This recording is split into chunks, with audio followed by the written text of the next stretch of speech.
Full-time in-lawns, Arsenal have lost 2-1, a disappointing result, a disappointing performance, a disappointing night all round for reasons that we'll get into here. It's the first defeat of the season, and I think it's difficult to argue that Arsenal did enough to win the game. Certainly our own mistakes contributed, and there was some excellent finishing from the French side, which punished us pretty severely. But this was not a good performance.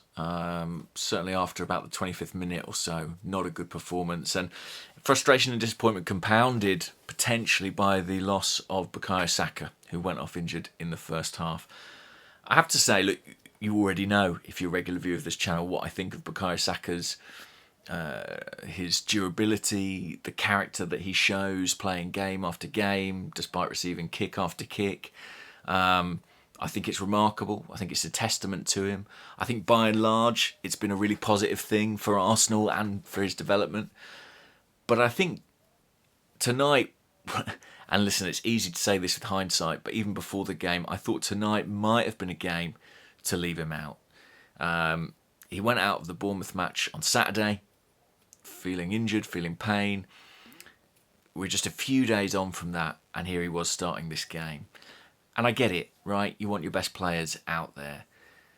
But I think the presence of Manchester City next in the fixture list should have given Mikel Arteta a bit more pause for thought, should have given him greater consideration when it came to selecting a starting 11 and when it came particularly to selecting Saka. I know managers say the next game is the biggest one, but in this instance, that would be wrong to say that. Man City is the biggest game.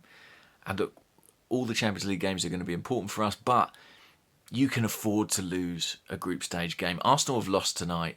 Their position in the group, partly thanks to results elsewhere, is not in particular peril. And if they do the jobs in home games, they're still going to be in a really strong position when it gets to the crunch and it gets to qualification.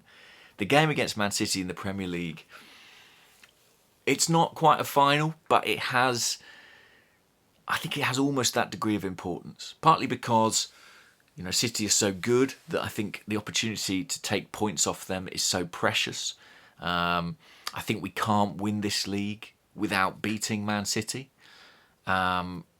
And because of the psychological value of it is going to be so significant in determining how the rest of the season plays out, I really think that it would have made sense to just sit Saka down, let him recuperate, let him be at his best for Sunday.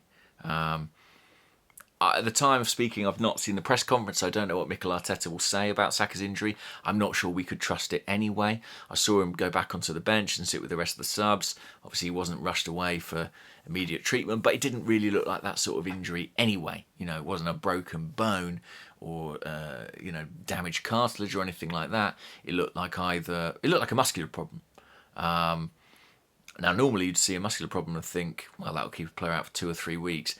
Genuinely, given Saka's toughness, as I spoke about earlier in the week, I wouldn't rule him out. I would never rule him out. And given his importance to the team and given Arteta's absolute insistence on picking him whenever it's possible, I think he'll have a chance for Sunday. And I think if there's any chance he can play, he probably will play.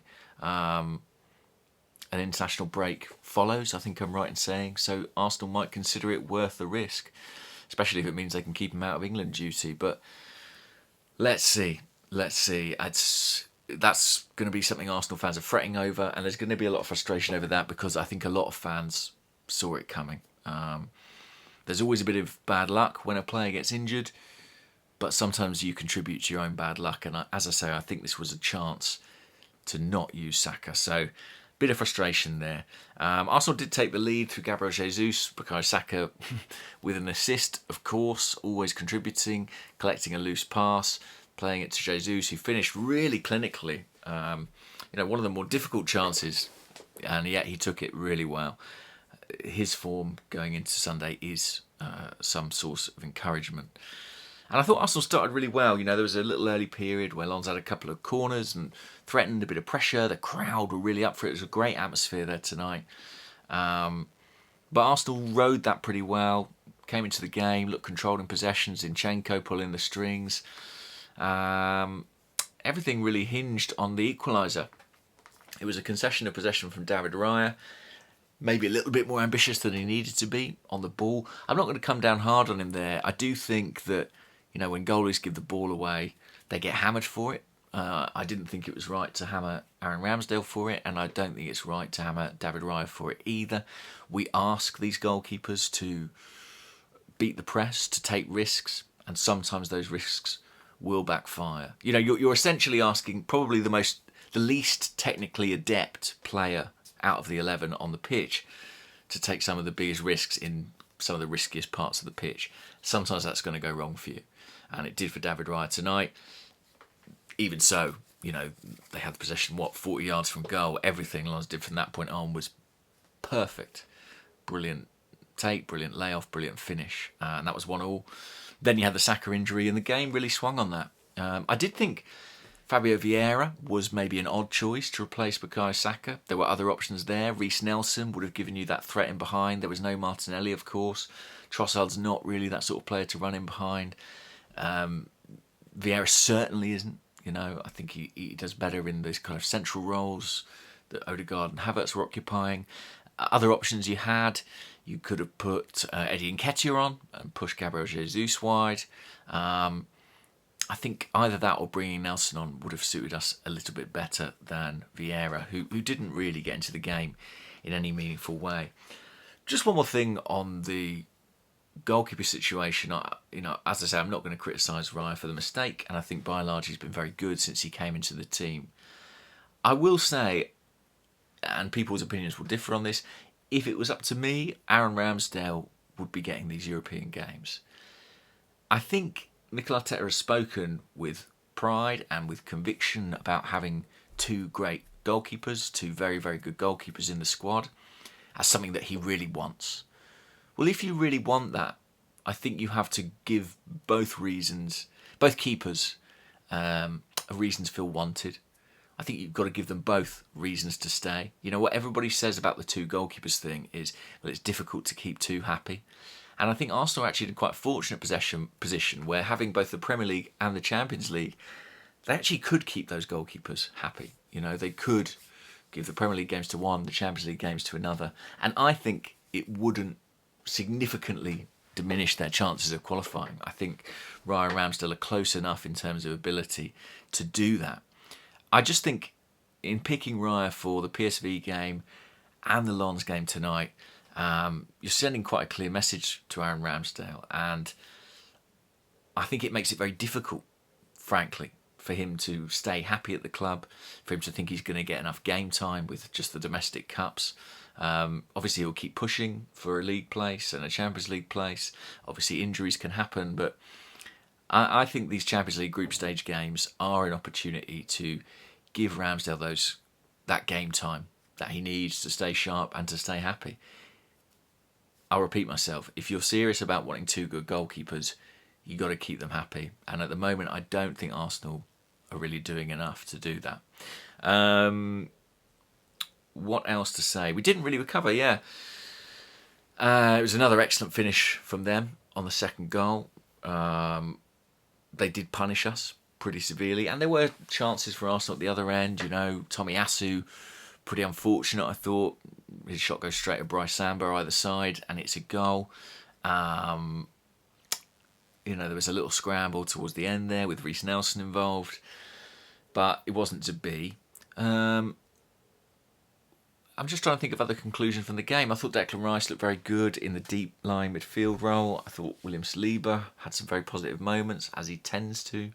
I thought Tomiyasu had a decent enough game at right back and showed, the strength of the squad in that position. I think it was right to give him the game, to give Ben White a rest.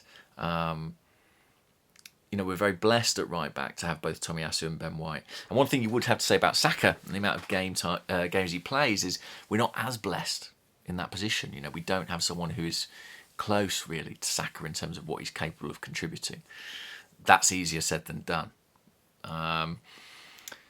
I will touch on Kai Havertz briefly. I feel like it's difficult with Kai Havertz because there was such opposition to the signing and so much negativity outside the club, sort of questioning the deal and the wisdom of the deal, that there's not there's been a lot of pushback from Arsenal fans, so I feel like it's difficult to be critical of Havertz without being accused of kind of jumping on some sort of bandwagon. It's not my intention at all.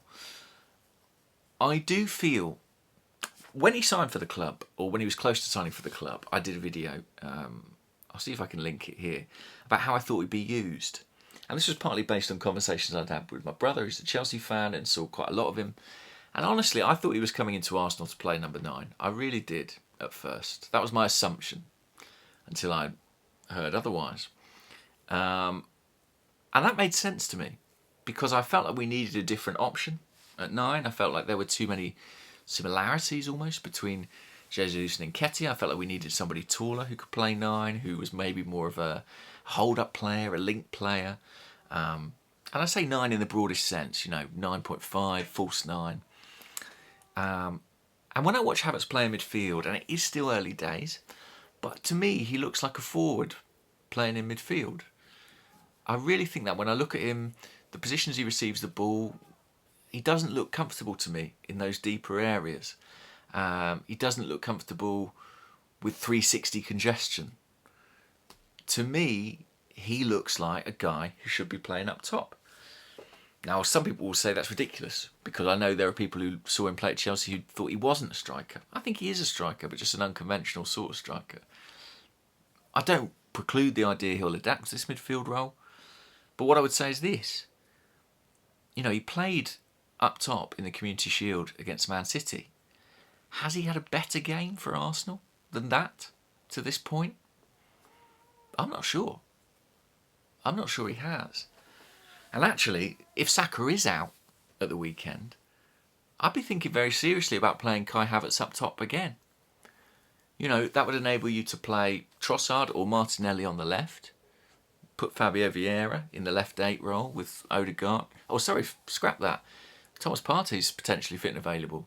So you could play Partey, Odegaard and Rice as your midfield 3, or Vieira if you want to go more attacking. Trossard or Martinelli on the left, fitness dependent. Gabriel Jesus on the right, in a position where he's really excelled for Man City previously. And Kai Havertz up top. And you can use him as a hold-up player. You can hit him early with long passes from presumably David Raya or Ben White or whoever it might be. He could try and drag City players out of position for the likes of Jesus and Trossard or Martinelli to run in behind. I'd be thinking very seriously about that. And we'll see in the long term how he adapts to the role. But I'm just sharing my observations at this stage. To me, still looks like a forward playing in midfield. Maybe that's part of the plan. We use him as a kind of second striker at times. Runs to the back post, winning flick-ons, almost, like a traditional target man. Don't know. Something to keep an eye on. I can hear the baby cry, so I better go and deal with that. Thanks Manchester United for providing some solace. Andrea Nana is everything I dreamed of and more. But disappointing night. And listen, we'll all forget all about it if we beat Man City on Sunday. But all eyes are going to be on Bukayo Saka. I'm sure we'll get reports on, the degree of limp he had as he gets on the bus tonight. Thanks for watching as always, guys. Especially on the bad nights. I do appreciate it. Subscribe for more videos and take care. Bye-bye.